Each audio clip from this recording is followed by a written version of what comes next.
보라 새 것이 되었도다. 보라 새 것이 되었도다. 크게요. 다시 한번 보라 새 것이 되었도다. 보라 새 것이 되었도다. 말씀 속에 들어있는 제목을 취하여서 함께 말씀을 나눕니다. 금년 새해가 밝았습니다. 금년을 가리켜서 경자년이라고 하고 쥐띠의 해라고도 합니다. 어떤 사람은 경자년은 특별히 쥐띠들이 대박이 나는 한 해라고 하는데 그것은 금년이 하얀 쥐띠의 해라서 그렇다고 합니다.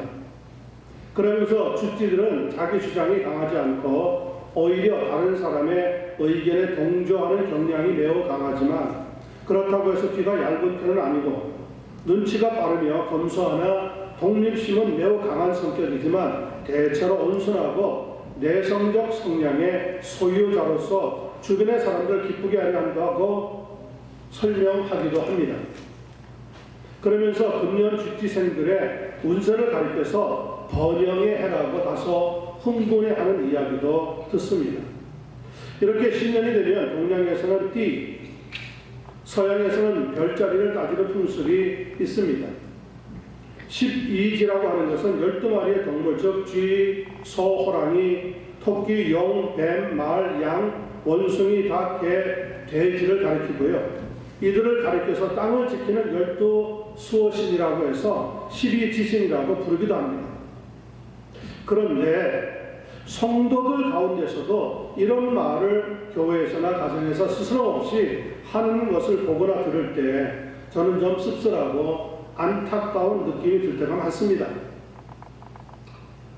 창세기 1장 27절로부터 28절 말씀 한번 들어보세요. 하나님이 자기 형상, 곧 하나님의 형상대로 사람을 창조하시되 남자와 여자를 창조하시고 하나님이 그들에게 복을 주시며 하나님이 그들에게 이르시되 생육하고 번성하여 땅에 충만하라. 땅을 정복하라.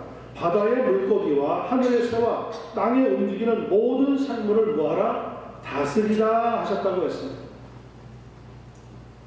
사람은 하나님의 형상대로 창조가 되었습니다. 그런데도 불구하고 12마리의 동물에다가 사람을 견주어서 이렇쿵 저렇쿵 하는 것은 저는 문제가 있다고 봅니다. 더구나 바다의 물고기와 하늘의 새와 땅에 움직이는 모든 생물을 다스리라고 하나님께서 말씀하셨는데 우리는 띠를 따져가면서 운세가 어떠니 하면서 쥐띠는 어떻고 소띠는 어떻고 호랑이띠는 어떻고 이런 이야기들을 부끄럽지 않고 스스럼 없이 입을 열어서 이야기들을 합니다. 이런 이야기를 우리가 나누고 있는 것을 하나님이 들으시겠지만 들으신다면 어떻게 우리를 바라보실까요?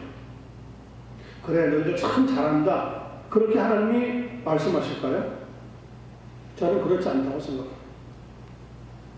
평소에 예수를 깊이 생각하지 못했기 때문에 지난날 머릿속에 입력해 놓은 것이 불쑥 튀어나오는 것인데 결코 그것은 믿음으로 볼 때 아름다운 모습은 아니라는 겁니다. 오늘 말씀의 제목처럼 우리를 새롭게 하시는 하나님의 능력이 우리의 심령과 생각과 골수에까지 영향을 미쳐서 큰 은혜를 체험하면서 이 금년 한 해를 지나갈 수 있는 복된 그런 삶이 되어지기를 간절히 소원합니다. 아멘. 자, 17절 말씀을 나눕니다. 그런즉 누구든지 그리스도 안에 있으면 새로운 피조물이라 이전 것은 지나갔으니 보라 새 것이 되었도다. 이 말씀을 모르는 사람은 거의 없습니다. 진리를 몰라서 어둠 속에 거하던 사람이 거듭나서 새로운 피조물이 되는 유일한 길은 예수 그리스도를 나의 구주로 믿으며 나의 주님으로 영접하는 데 있습니다. 그렇게 되면 죄사함의 은총을 받고 하나님의 자녀가 되어서 새로운 삶의 출발을 시작하게 된다는 겁니다. 요한복음 1장 12절 말씀 기억하시죠? 영접하는 자, 곧 그 이름을 믿는 자들에게는 하나님의 자녀가 되는 권세를 주셨느니라. Yet to all who received him, to those who believe in his name, he gave the right to become children of God. 여러분 믿으십니까? 아멘. 저는 이 시간 여러분에게 한 가지 중요한 질문을 먼저 던지면서 말씀을 계속 하려고 합니다. 이 질문에 대해서 솔직하게 자기 자신에게 대답해 보시길 바랍니다. 여러분은 정말로 새로운 피조물이 되셨습니까? 아멘. 대답이 없어요. 아멘. 여러분들은 정말 새로운 피조물이 된 것이 확실합니까? 아멘. 아멘입니다. 아멘입니다. 그걸 뭐 우물쭈물할 게 있습니까? 어떻게 할 때 우리가 새로운 피조물이 된다고 그랬어요? 그리스도 안에 있으면, 그리스도 안에 있으면, 어디 안에 있으면이라고요? 예수 그리스도 안에 있으면 누구든지 새로운 피조물로 삶을 다시 살아가게 된다는 거예요. 여러분은 지금 그리스도 안에 있다는 것을 믿으신다면 아멘, 크게 한번 아멘 하시기 바랍니다. 아멘. 자, 그러면 우리가 어떻게 된 삶을 살아가는 겁니까? 거기에 보니까 이전 것은 지나갔으니 보라 새 것이 되었다고 말씀하고 있습니다. 쥐띠, 소띠, 용띠, 뱀띠, 말띠 하는 것은 다 이전 것입니다. 이전 것. 예수 믿기 전에는 그럴 수 있습니다. 그때는 사람이 하나님 형상으로 지음받았다는 것을 몰랐기 때문에. 그러나 이제는 그리스도 안에서 우리가 새 것이 되었습니다. 그렇다면 진리를 붙잡아야 합니다. 말씀을 붙잡아야 합니다. 그리고 믿음을 따라 살아가야 합니다. 왜 그렇습니까? 히브리서 11장 6절은 이렇게 말합니다. 믿음이 없이는 하나님을 기쁘시게 못하느니라. Without faith it is impossible to please God. 믿음을 따라 사는 거예요. 새 것이 된 하나님의 성도들은. 자, 이제 우리 믿는 성도들이 새 것이 됐다고 하는 말의 의미가 무엇인지 4가지 정도로 간단히 살펴보고 두 번째 포인트로 들어가도록 하겠습니다. 첫 번째 보는 것은 로마서 12장 2절입니다. 하나님 말씀이 이렇게 이야기하고 있습니다. 너희는 이 세대를 본받지 말고 오직 마음을 새롭게 함으로 변화를 받아 하나님의 선하시고 기뻐하시고 온전하신 뜻이 무엇인지 분별하도록 하라. 자, 그리스도 안에 거하면 하나님께서 가장 먼저 무엇을 새롭게 하십니까? 우리의 마음을 새롭게 하십니다. 우리의 마음을 새롭게 해야지만 우리는 하나님의 뜻을 분별할 수가 있게 됩니다. 두 번째, 시편 51편 10절입니다. 하나님이여 내 속에 정한 마음을 창조하시고 내 안에 정직한 영을 새롭게 하옵소서. 두 번째 우리를 새롭게 하시는 건 무엇입니까? 하나님께서 우리 안에 영이 정직하도록 새롭게 창조해 주십니다. 영혼이 병들면 거짓밖에 남는 것이 없고 거짓 속에 살다가 보면은 죽음밖에 맞이하는 것이 없기 때문에 그렇습니다. 세 번째, 이사야서 40장 31절입니다. 오직 여호와를 앙망하는 자는 새 힘을 얻으리니 독수리가 날개치며 올라가면 깎을 것이요 다른 박질하여도 곤비하지 아니하겠고 걸어가도 피곤하지 아니하리로다. 그런 다음에 하나님께서는 우리의 힘이 쇠하지 않고 곤비하지 않도록 새 힘을 주시겠다고 약속하고 있습니다. 그래야 믿음의 다른 길을 다 달리면서 우리에게 맡겨져 있는 믿음의 경주를 끝마칠 수가 있기 때문에 그러합니다. 네 번째 새롭게 하는 겁니다. 예레미야 애가서 5장 21절을 보니까 여호와여 우리를 주께로 돌이키소서 그리하시면 우리가 주께로 돌아가겠사오니 우리의 날들을 다시 새롭게 하여 옛적 같게 하옵소서.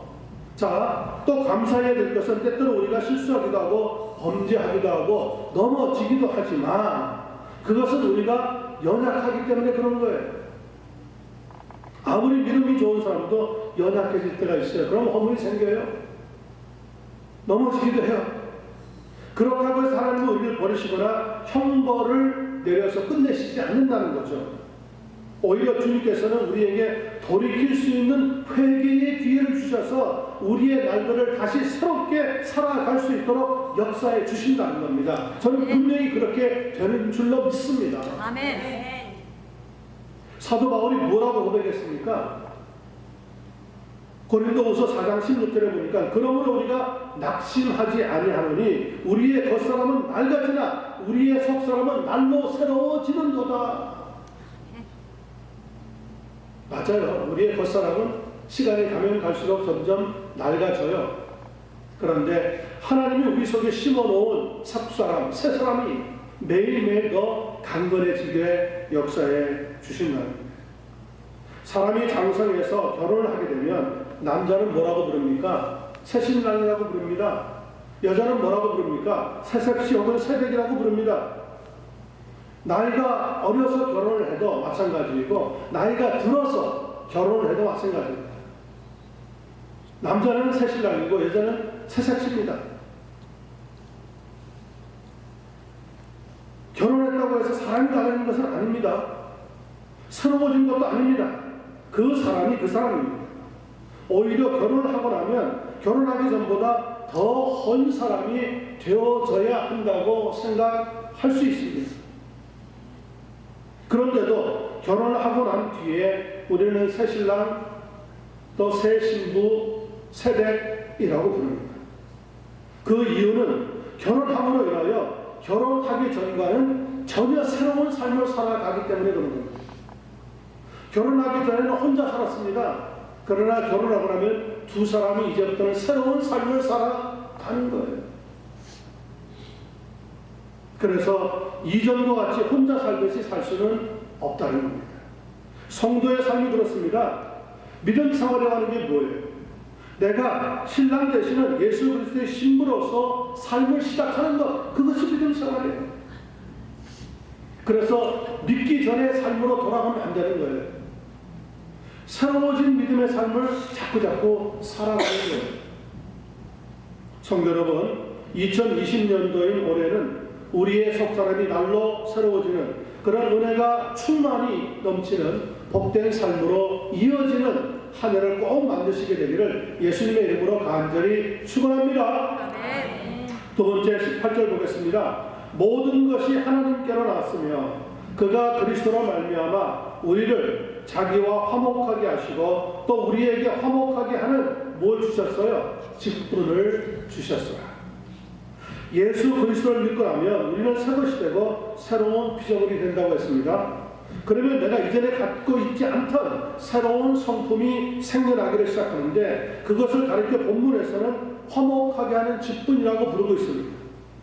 화목을 영어로는 reconciliation이라고 하고요. 헬라어로는 카탈락이라고 합니다. 그 뜻은 무엇이냐?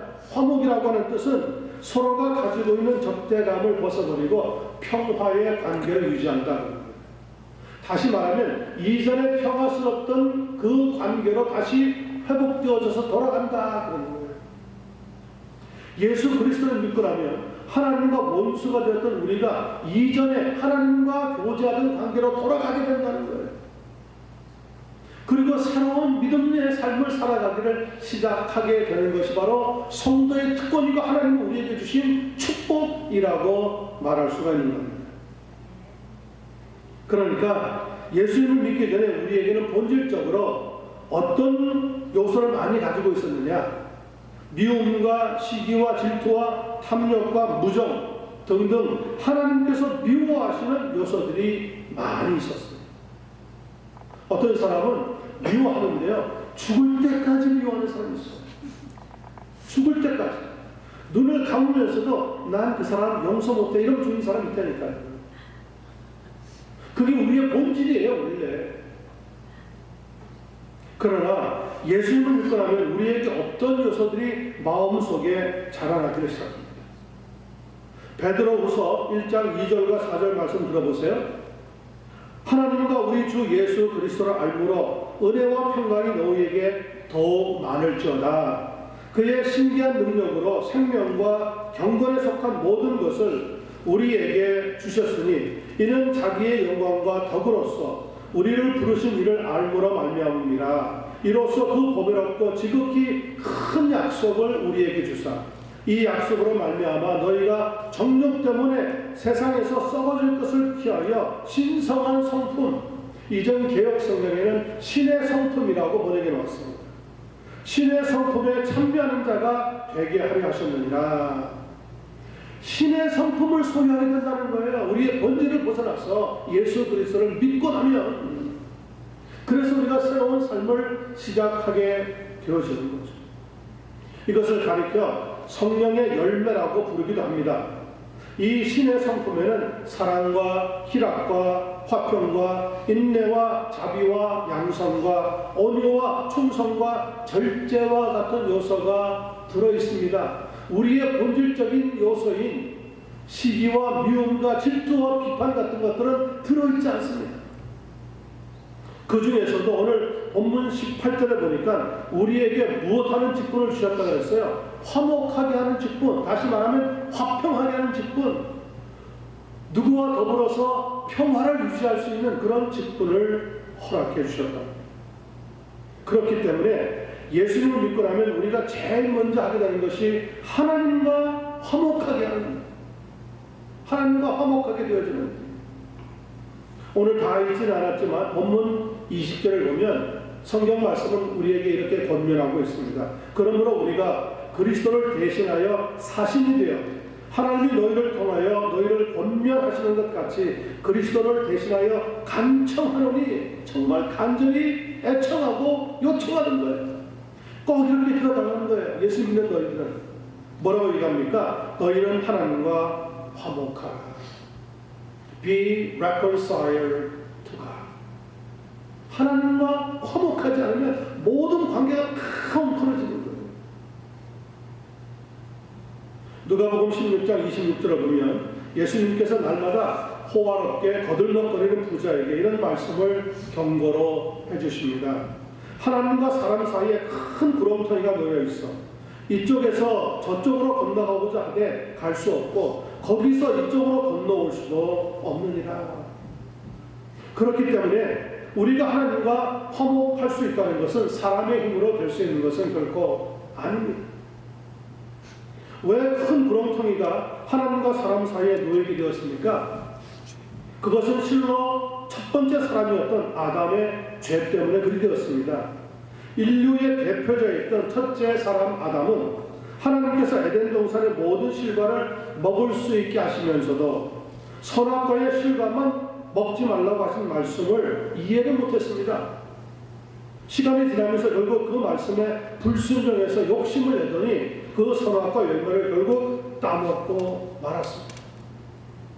그것을 가리켜서 우리가 original sin, 원죄라고 부르는 것. 그리고 그 원죄의 결과는 사망으로 이어질 수밖에 없었습니다. 뭐냐? 하나님이 네가 먹는 날에는 정령 뭐하리라? 죽으리라 하셨고, 하나님이 하신 말씀을 하나님은 어길 수가 없어요. 그래서 우리에게 죽음이 결국 찾아오고 말았습니다. 야고보서 1장 15절입니다. 욕심이 잉태한즉 죄를 낳고 죄가 장성한즉 사망을 낳느니라. 결국 사망으로 이어져서 우리는 이 세상을 떠나고 죽고 마는 겁니다. 그 이후에 모든 아담의 후손들은 원죄의 영향 아래 놓이게 된 겁니다. 소망이 없었습니다. 하지만 하나님은 우리가 죄 가운데 살다가 죽는 것을 기뻐하지 않았습니다. 그래서 하나님 편에서 우리와 화목하기 위해서 먼저 손을 내미신 겁니다. 그 손을 내미신 게 누구를 보낸 겁니까? 하나님의 아들이신 예수 그리스도를 사람의 모양으로 우리에게 보내주십니다. 죄가 없으신 하나님의 아들이 우리의 죄를 위해서 그래서 십자가에서 대신 죽어주시고, 내가 먼저 하나님을 찾고 믿은 것이 아닙니다. 하나님이 나를 먼저 찾아내시고 믿을 수 있도록 역사해 주신 겁니다. 내가 먼저 하나님을 사랑한 것이 아니라 하나님이 먼저 나를 사랑해 주셨다는 겁니다. 파충류과에 속하는 뱀은 그 수명이 보통 15년 정도 된다고 합니다. 그런데 뱀이 성장하면서 연간 2번 혹은 3번 정도 허물을 벗게 된다고 합니다. 그 이유는 무엇이냐? 뱀이 허물을 벗지 못하면 성장하지 못한 채 몸이 딱딱해져서 굳어 죽어버리고 말기 때문입니다. 그래서 길을 가다가 산길 같은데 보면은 뱀이 허물을 벗어난 껍질을 볼 수가 있습니다. 그것은 뱀이 살기 위해서 껍질을 벗고 나오는 거예요. 예수님을 믿는 성도가 화목하지 못하고 미워하고 시기하면서 살아간다면 사실은 몸이 딱딱하게 굳어서 허물을 벗지 못하고 죽어가는 뱀과 같이 이미 영적으로는 죽은 겁니다. 그것은 예수 그리스도 안에서 새로운 피조물의 모습이 아니라는 거예요. 요한일서 3장 15절입니다. 그 형제를 미워하는 자마다 살인하는 자니 살인하는 자마다 그 영생이 그 속에 거하지 아니하는 것을 너희가 아는 바라. 십자가는 죽으신 예수님의 고통을 명상하라고 만들어 놓은 것이 아닙니다. 예수님의 죽음으로 인하여 누구든지 하나님께 나아가서 화목할 수 있는 생명의 다리를 예수님이 만드셨다는 것을 우리에게 보여주고 있는 겁니다. 오늘 우리가 대하고 있는 18절의 의미가 바로 그런 겁니다. 예수님께서 사람의 몸을 입고 이 땅에 찾아오셔서 죽으신 가장 중요한 이유 중에 하나는 하나님과 우리를 화목하게 만들기 위해서 그렇게 하셨다는 거예요. 자신은 죄가 없음에도 불구하고 죄 있는 우리를 위해서 대신 죽어주셨어요. 그래서 하나님과 화목할 수 있는 직분을, 생명의 직분을 우리에게 허락해 주심으로 우리가 하나님을 찾고 하나님을 아바, 아버지라고 부를 수 있는 은혜를 거두게 된 겁니다. 성도 여러분, 혹시 여러분의 마음속에, 생각 속에 누구를 미워하는 마음이 있습니까? 혹은 싫어하는 마음이 있습니까? 혹은 난 이 사람은 절대 용서 못하겠어 하는 마음이 있습니까? 그런 마음을 가지고 살아갈 수는 있습니다. 그러나 그것은 뱀이 껍질을 벗지 못해가지고 몸이 딱딱하게 굳은 채 죽어가는 것처럼 이미 영적으로 죽음의 단계에 들어섭니다. 정말 예수 그리스도의 사람이라면 화목하게 하는 직분을 주셨다고 하는 것을 잊어버리면 안 돼요. 우리가 하나님과 화목하게 되었기 때문에 이 화목하게 하는 직분을 가지고 이 세상을 더 힘있게 용서하면서 관용을 베풀면서 살아가는 것이 예수 믿는 성도들의 특권이라는 것을 기억하시면서 1년 한 해 동안에 누구와도 원한의 관계 맺지 마시고 화목의 관계를 맺고 살아갈 수 있는 아름다운 믿음의 성도들 되시기만을 예수님의 이름으로 간절히 축원합니다. 아멘. 자, 마지막 19절 보겠습니다. 곧 하나님께서 그리스도 안에 계시사, 하나님과 그리스도는 한 분이세요. 아버지와 아들 한 분이세요. 한 분 하나님이시라는 거예요. 그 안에 서로 함께 계시는데 세상을 자기와 화목하게 하시며 그들의 죄를 그들에게 돌리지 아니하시고 화목하게 하는 무엇을요?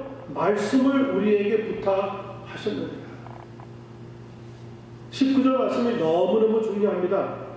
이 말씀을 간단하게 요약해서 말하자면 하나님께서 우리와 화목을 청하실 때 우리의 죄를 하나님께서는 우리에게 돌리지 아니하셨다는 거예요. 여러분 생각해 보세요. 만약 하나님께서 우리 죄대로 우리를 심판하신다면 내가 하나님 앞에 믿음 없이 행동했던 모든 그 삶을, 그 말이나 생각을 하나님이 판단하시고 우리를 재판하신다면 그 하나님 앞에 설 수 있는 자가 누가 있겠어요? 하나님의 진노 앞에서 견딜 수 있는 사람은 하나도 없을 겁니다. 왜냐하면 우리 모두 다 죄인이기 때문에 그렇습니다. 로마서 3장 23절이죠. 모든 사람이 죄를 범하였으며 하나님의 영광에 이르지 못하였다. 그 말은 무슨 말이에요? 하나님이 주는 생명의 세계에 들어가지 못하니까 죽을 수밖에 없었다는 의미죠. 세상 법정에서는 죄가 없다고 할지 모르겠지만 하나님의 법정에서는 여러분도 저도 우리 모두 다 죄인이라는 것을 성경이 증거하고 있습니다. 바울 사도는 이 사실을 깨닫고 나서 뭐라고 고백했습니까? 나는 죄인 중에 괴수다. 세상 법정에서 죄로 책잡을 수는 없었습니다. 그런데 바울 사도는 하나님 앞에 자기를 비춰보니까 얼마나 하나님의 뜻대로 살지 않았는지, 얼마나 하나님이 원하지 않는 삶을 살았는지 깨닫고는 평생을 겸손하게 나는 죄인 중에 괴수입니다 고백하면서 살아갔다는 거예요. 그런데 예수님께서 우리의 죄를 대신 갚으시려고 십자가에서 물과 피를 다 흘리시고 죽어주셨습니다. 이걸 가리켜서 우리가 That is the grace. 그것을 은혜라고 부르는 거죠. 에베소서 2장 3절과 5절 말씀 들어보세요.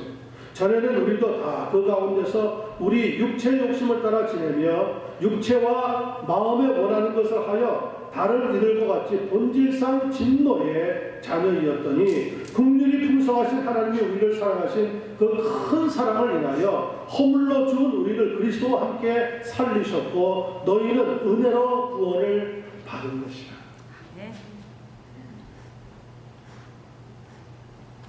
월요 1240인 것 같습니다. 수요일인가 목요일 오후 시간이 되면 채널을 잘 고정해 놓고 들어보시면 이름은 제가 잘 모르겠지만 꽤 유명한 스님이 한 분 나오셔서 30분 혹은 40분 정도 강의를 하고 난 뒤에 마지막 한 20분 동안에 질의응답을 갖는 시간이 있습니다. 어느 날 제가 우연히 듣게 되었는데 어떤 주부가 그 스님에게 이렇게 물어보더라고요. 스님의 명쾌한 답변을 듣고 싶어서 저희 세 자매가 함께 찾아왔습니다. 저희 어머니가 10년 전에 돌아가셨는데 그 이후에 우리는 절에서 49제를 지냈습니다. 그리고 그때부터 어머니가 극락에 가시기를 기도했는데 진짜 궁금한 것이 하나 있습니다. 그것은 정말 극락이 있는지 없는지 알고 싶습니다.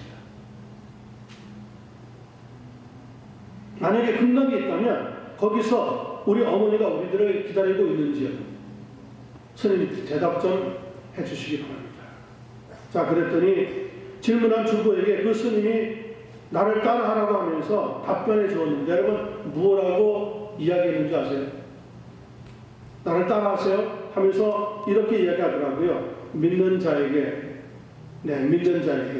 복이 있나니 천국이 그들의 것이다. 막 듣고 있는 사람들이 깔깔대고 박장대소를 하는 거예요. 막 웃어대는 거예요. 그런데 그 질문했던 젊은 주부는 그러지 않고 이렇게 얘기합니다. 스님, 그것은 교회에서 목사님들이 하시는 말씀이잖아요. 저는 교회가 아니라 절에 다니면서 스님의 명쾌한 대답을 듣고 싶습니다. 그렇게 반문하니까 그 스님이 약간 목소리를 높여가지고 이렇게 얘기합니다. 지금 목사가 이야기하는 게 아니라 스님이 이야기하고 있지 않습니까? 그러면 극락이 있다 없다 라고 이야기하지 말고 따지지 말고 그저 있는 것이 좋다 하고 생각하면 마음에 평강이 오니까 그렇게 믿으십시오. 저는 그 이야기를 들으면서 한 가지 이런 생각이 떠오르더라고요. 야, 스님들도 성경을 읽는구나. 그리고 자기네들이 모르는 것을 찾아가지고 천국이 있다는 것을 저런 방식으로 이야기하는구나. 왜냐하면 불교는 아무리 찾아보아도 죽은 뒤에 극락에 가는 건지 안 가는 건지 대답이 없거든요. 근데 성경을 읽어보면은 천국이 믿는 자들의 것이라, 믿는 자에게 복이 있다. 이렇게 대답을 명쾌하게 해준단 말이에요. 그런데 여러분, 우리는 마음의 평강을 얻기 위해서 없는 천국을 있다고 믿는 사람들은 아닙니다. 그렇죠? 우리는 분명한 진리가 되면 하나님의 말씀에서 예수님을 통하여서 천국이 있다는 것을 말씀하고 있기 때문에 그 말씀을 붙잡고 믿는 줄로 확신합니다. 성경은 마음 편하기 위해서 존재하는 책이 아닙니다. 있는지도 없는지도 모르는 천국을 믿으라고 강요하는 것도 아닙니다. 오늘 본문 19절에 보니까 하나님께서는 우리에게 무슨 말씀을 주셨다고 했어요? 화목하게 하는 말씀을 우리에게 부탁하셨다고 했어요. 화목하게 하는 말씀, the message of reconciliation. 말씀을 떠나면 답이 없습니다. 찬송가 508장 3절에 보면 우리가 지금은 나그네 되어도 그런 찬송인데요. 3절에 보면 가사가 이렇게 기록되어 있습니다. 제가 약간 지금 감기 기운이 다 낫지 않아가지고 찬송을 부르지는 못하지만 가사만 들려드리겠습니다. 영생의 복락과 천국의 갈 길을 만백성 알도록 나가서 전하세요. 주 예수 말씀이 이 복음 전하라 우리께 부탁하셨대. 주 내게 부탁하신 일 천사도 헌무하겠네. 화목히 하라신 구주의 말씀을 온 세상 널리 전하세. 아니, 화목히 한다는 것은 우리의 힘으로는 사실 불가능합니다. 그런데 복음의 말씀을 들으면 그 놀라운 역사가 이루어집니다. 왜냐하면 복음의 말씀에는 하나님의 능력이 들어있기 때문입니다. 복음의 말씀을 들으면 우리의 마음이 새로워집니다. 복음의 말씀을 믿으면 영혼이 거듭납니다. 복음의 말씀을 묵상하면 새 힘을 얻게 됩니다. 독수리가 날개 치며 올라가게 되고요. 다른 박질하여도 곤비하지 아니하고요. 걸어가도 피곤하지 아니하는 놀라운 새 생명의 역사가 계속 나타나게 되는 겁니다. 성도 여러분, 분명히 오늘 성경에 보니까 하나님께서 예수 그리스도 안에 함께 계셔서 세상을 자기에게 화목하게 하셨을 뿐만 아니라 우리도 하나님과 화목하면서 그 화목하게 하는 말씀, 용서하는 말씀, 평안을 누리게 하는 말씀, 이전 하나님과 교제하는 이전의 단계로 다시 회복되는 그 말씀의 부탁을 우리에게 주셨다고 얘기하고 있습니다. 금년 한 해 동안 이전의 습관에서 벗어나서 그 생각과 말과 행동까지 새로워짐으로 화목의 사람, 성령 충만한 사람으로 살아갈 수 있는 은혜가 넘치기를 예수님의 이름으로 간절히 축원합니다. 기도하겠습니다.